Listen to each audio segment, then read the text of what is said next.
for my newer viewers, I'm going to show you two sterling spoons that are, quote, a family heirloom going back to great-great-grandparents' time when they were a wedding present. As you can see, they were actually used, and because silver is a soft metal, you can see the scoop. They're used to stir the pot, right? And the metal wore off a little bit for this sterling silver. So that's interesting there. Now, we're going to go back in the Wayback Machine because one thing you hear a lot, like in the silver media, is about how all fiat currencies return to zero.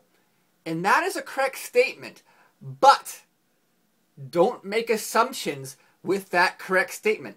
It's also a correct statement that every paycheck reverts to zero. If you get a paycheck, that check will be worth zero. In fact, in your checkbook, every check you write from your checkbook will go to zero. So really the key is the timing, and did someone become a bag holder? Okay, so I will talk about tally sticks, right? I talked about tally sticks over a year ago, right? So I will talk about tally sticks again. And for those of you who don't know, I'll do a quick brush up on tally sticks, right? From about 1100, right? King Henry I produced tally sticks out of wood with notches on them, and each tally sticks had two halves, right? Where the king would issue a tally stick, and he had the other half, right?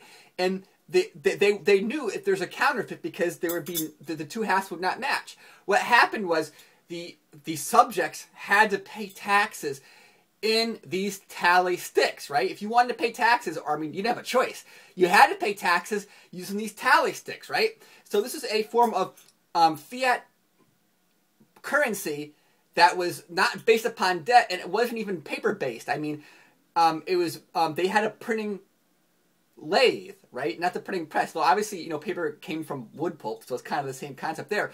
But really, so it says in this article here, because only tally sticks were accepted by King Henry for payment, there was a built-in demand, and that gave people confidence to accept it as money, because as long as people are paying taxes and the king collects taxes, these things have value, right? So they had a high confidence the king would keep collecting taxes and accept these things.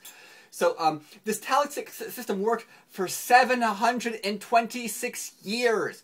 This is a fiat currency that worked for 726 years. That's a long time, right? And as a matter of fact, when it was retired, it wasn't retired through hyperinflation. It wasn't retired through the holders of the tally sticks getting nothing for it. What happened was the Bank of England, right? You know, the Rothschilds own the Bank of England. They actually bought up all the tally sticks and then retired them.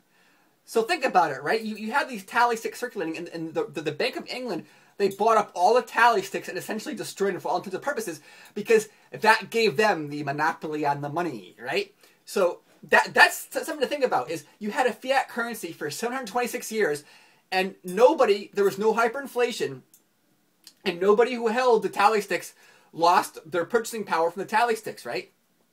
That is something different than the all fiat currency goes to zero and you'll be a bag holder through hyperinflation.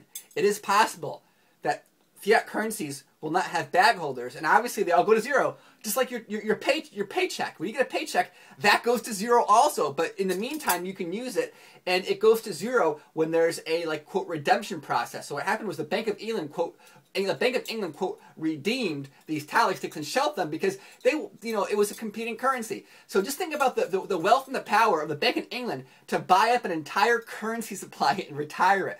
I mean, think about that. That's an investment, right? You go ahead and you buy all the tally sticks and then you don't use them ever. Never used them.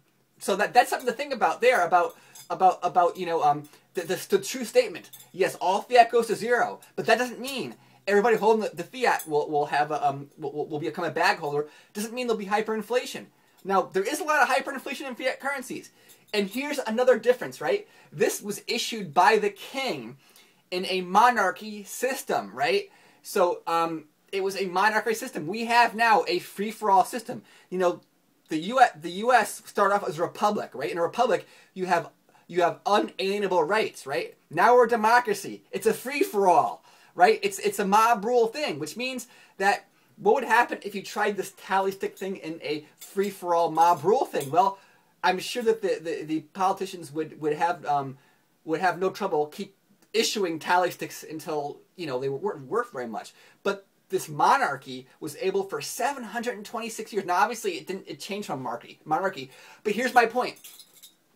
Now, when did the monarchy lose power, and when did the banks gain the power? Follow the money, okay? When the tally sticks were used, and the tally sticks were what the king wanted, that's when the monarchy was in control. When the Bank of England attacked the tally sticks, the articles attacked the tally sticks by getting rid of them, that's when the power went to the banks. Follow the money. They who issue the money are the real power in the world. So the real power in America really goes back to 1913 or even earlier, right? Because if they could say silver is no more bimetallism, then they have more power than the Constitution, because the Constitution was set up for both gold and silver. Now, I know there's semantics about how using gold and silver, but the fact of the matter is in the late 1800s, that's really, you saw this republic start to lose power, because if the dollar is defined as silver, and that's the definition, and now there's a gold standard, and we're not in bimetallism, who has the power, okay? So that's what I'm saying there is, you look at the history of England, for the 726 years, and when did the monarchy lose the main power and the banks gain the main power? You follow the money. So that's my quote lesson here, and obviously you have to check these things yourself, because I'm reading off a few blogs, and I'm assuming they didn't make this stuff off the top of their head. Now, there's other sources I can see, but that's one thing too. If you hear something, you got to say, well, he's making this stuff off the top of their head, or is it real history? I think you can verify this through real history, but if you prove me wrong, I will accept that. So thanks for watching, and think for yourself.